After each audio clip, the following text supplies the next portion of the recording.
5G YouTube channel नायगिरि लोगो नोंथांमोननिसिम आरोबाव फिन खेबसेबाव बरायफिननाय थाबाय दिनैनि गोदान भिडिअआव नोंथांमोननो आङो दिनैनि नैबे भिडिअनि गेजेरजों सेंट्रेल गभर्नमेन्टनि मोस्ट इम्पर्टेन्ट स्किमनि एप्लाइ प्रसेस नोंथांमोननो लानानै फैदों। नोंथाङा बे स्किमाव एप्लाइ खालामोब्ला नोंथाङा मास मोनसेयाव 1,000निफ्राय लानानै नोंथाङा 5,000लागै नोंथाङा बे रांखौ नोंथाङा मास मोनफ्रोमबो नोंथाङा मोननो हागोन।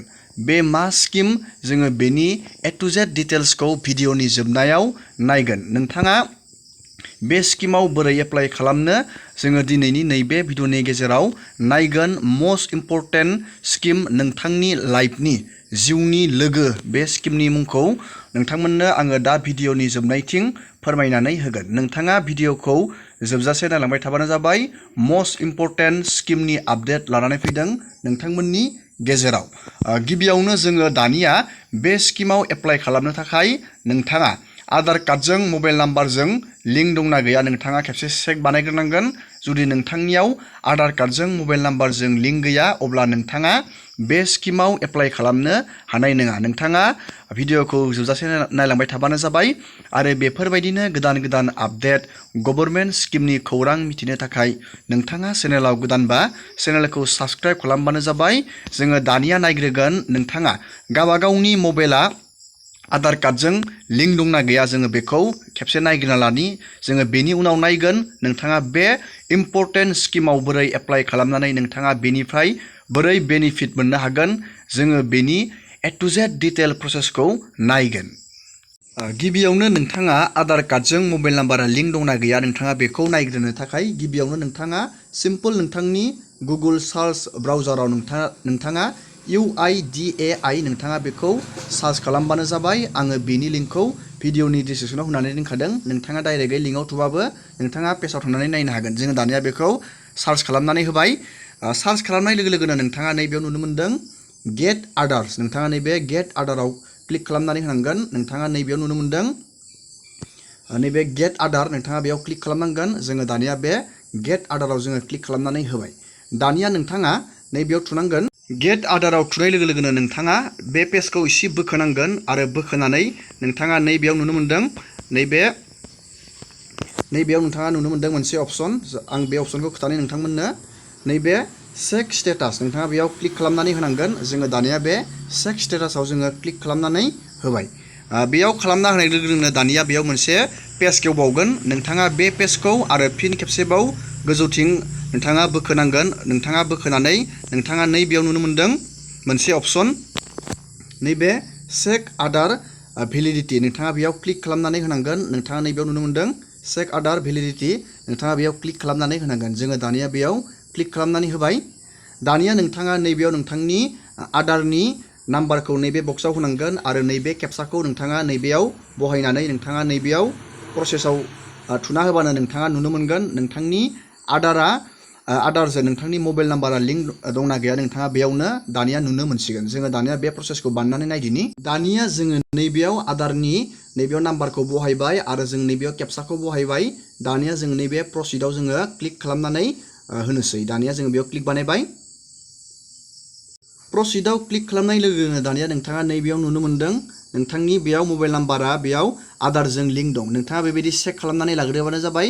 जुदि नोंथांनि मबाइल नाम्बारा बेबायदि लिंक गैया नोंथाङा बेखौ आधार सेन्टाराव थांनानै नोंथाङा लिंक बानायनानै लानांगोन जुदि नोंथाङा बे स्किमाव एप्लाइ बानायनो सानदोंबा। जोङो दानिया बेयाव जोंनिया मबाइल नाम्बारा लिंक दं। जोङो दानिया बेनि एप्लाइखौ बोरै बानायो जों बेनि A to Z प्रसेसखौ जोङो दानिया नायदिनि।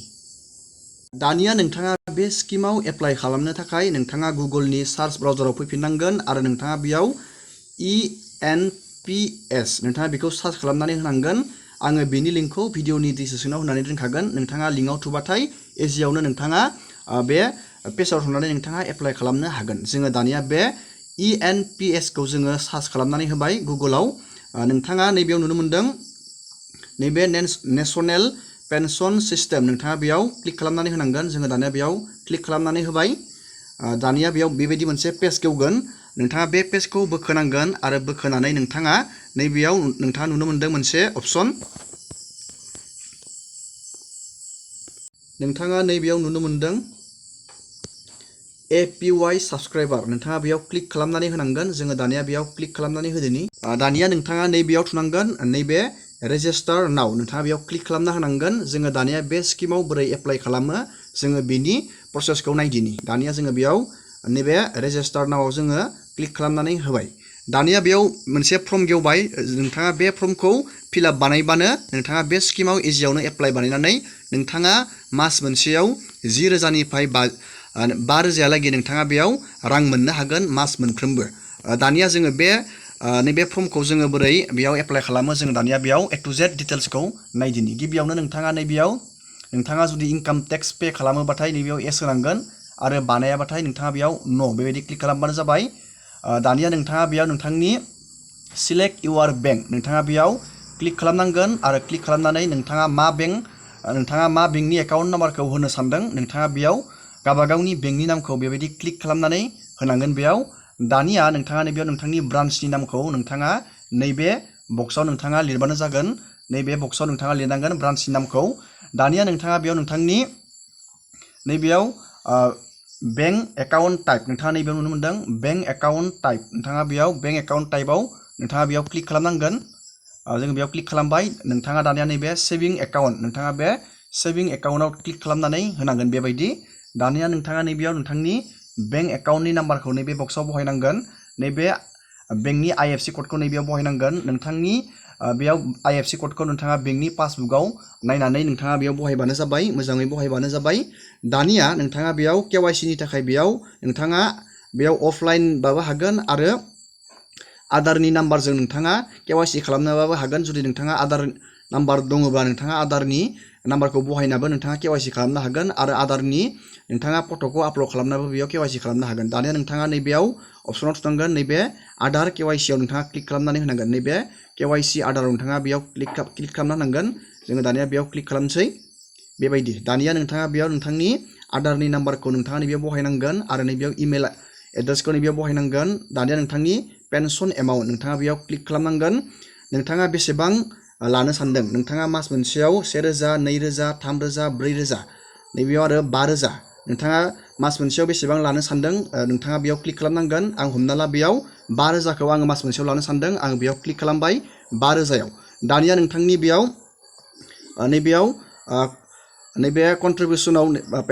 नैबे कन्ट्रिबिउसनाव नोंथाङा क्लिक खालामनांगोन नैबेयाव सिलेक्टआव। दानिया नोंथाङा बेयाव मान्थलि नैबेयाव मास मोनथामनि गेजेरावबो नोंथाङा नैबेयाव दाननो हागोन आरो नैबेयाव हाफ यारलि नोंथाङा बेयाव बबे मोनसे अपसनखौ क्लिक खालामो। दानिया आं नोंथांनो नैबे अपसननि बागै नोंथांनो दायो भिडिअनि जोबनायाव रोखायै फोरमायना होगोन। जोङो दानिया बेयाव क्लिक खालामबाय मान्थलियाव जोङो क्लिक खालामना होबाय। दानिया नोंथाङा नैबे बक्सआव नोंथाङा टिक खालामनांगोन बेबायदि।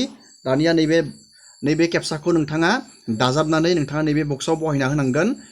नोंथाङा बेयाव नैबे केपसाखौ बहायना होनाय लोगो लोगोनो नोंथाङा नैबेयाव गेट OTP आव थुनाय लोगो लोगोनो नोंथांनि आधार कार्डजों जि मबाइल नाम्बारा लिंक दं बे मबाइल नाम्बाराव मोनसे OTP फैगोन। बे OTPखौ नोंथाङा बहायना होबानो नोंथाङा बे स्किमाव इजियावनो एप्लाइ खालामनानै लानो हागोन।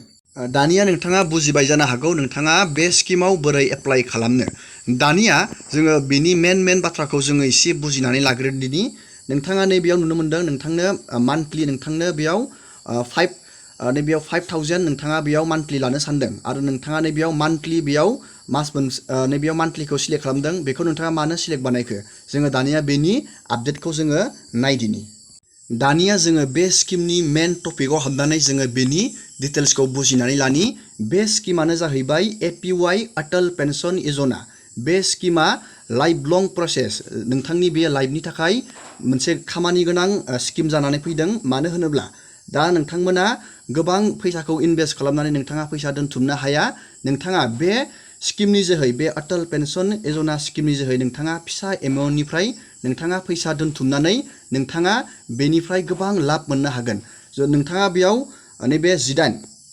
नोंथाङा नैबेयाव नुनो मोनदों नोंथाङा 18 बोसोरनिफ्राय बेयाव 40 बोसोरालागि नोंथाङा बेयाव मानसिफोरा बे 18 बोसोरनिफ्राय 40 बोसोरनि बे मानसिफोरा बेयाव इजियावनो फैसाखौ दोननो हागोन। नोंथाङा बेयाव बैसोखौ नुनो मोनदों।